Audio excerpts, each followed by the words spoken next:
All right, now we talk about consistency. September 1st, we had our first team meeting. In our team meeting, we went over the guidelines and expectations of the season. Coach Freeze went over those, and then afterwards we had an optional run. And Coach Kyle thought it'd be interesting if some of the coaches got in and ran with the players. I was the only one that stepped up to the challenge, and we were doing what we call 24s, which is 2 sprints, down, back, down, back. And I did 1, 2, 3, made 4 with the girls. And then I knew I could walk away kind of with my chest poked out, and I think I'd gotten their respect.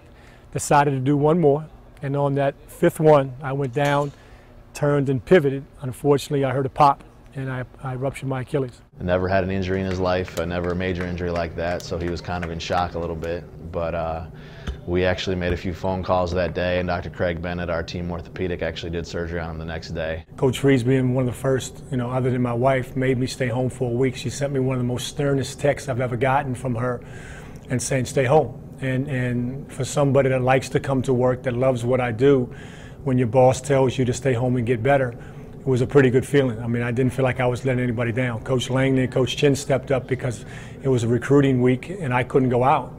And so I put more work on them, but they never made me feel anything but, hey, get better, we need you.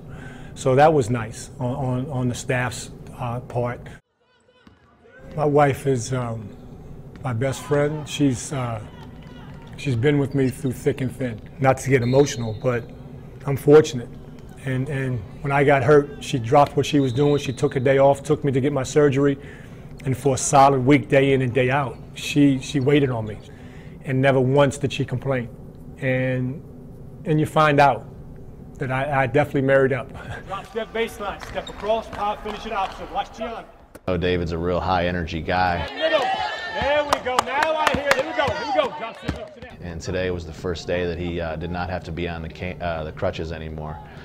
So I came out of the training and walked out to practice, and the first thing I see him do is passing and stepping and all that kind of stuff in the boot. You're gonna have to be the one to get on him. He's probably gonna be your worst patient. David is our worst patient. Yes, he doesn't listen to the doctors.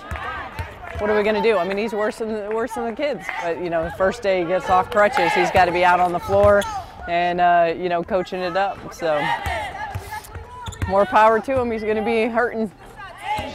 The Achilles is a very easy injury to re-injure if you're not careful with.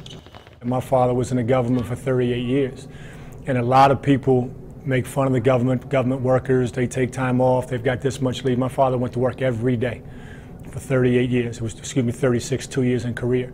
And every day he was gone before I got up to go to school, and by the time I came home from playing basketball, he was already in bed to start his day at 6 o'clock the next morning. So I got it from him first and foremost. I tell him it's a marathon, it's not a sprint. Marathon, not a sprint. Well, I've heard from Coach Langley told me he had some pretty good moves with his boot on. He was able to actually do a little backup, a little defense the other day, which surprised me a little bit because at home can't seem to help make sandwiches because of his foot or really empty the dishwasher because of his foot. But here he's pretty agile and can actually work out a little bit. Since Ryland's here helping out, she does tell me, she reports on him a little bit. She tells me that he's absolutely doing too much. And Cameron, our little one, has become really good at fetching drinks, get his keys or something like that. He was out there doing some passing first, and there really weren't too many people around him, but then he moved to the baseline and they were doing a finishing school drill, driving towards the basket. And he was right underneath the basket and people were flying by him, and I tried to explain to him as we pulled him out to the side that those guys come barreling in there, he's not going to be able to get out of the way. And like I said, it'd be very hard for him to re-injure it in the boot right now, but he won't be a happy camper if he has to turn that a funny way or step on it a funny way right off the bat. Matt Chalvad is a little different. I love him dearly. He's a tremendous trainer. He loves our girls, but he's sensitive. And he tells me like it needs to be told. I need to take it slow. And he walked away from me and said he was done with me at practice. Today is Sunday, on Friday. He said, I'm done with you. You go find somebody else to help you. Because I jumped out of the chair and I was excited for a play. And I'm not supposed to do that. Laura Harper did that her freshman year when she was here.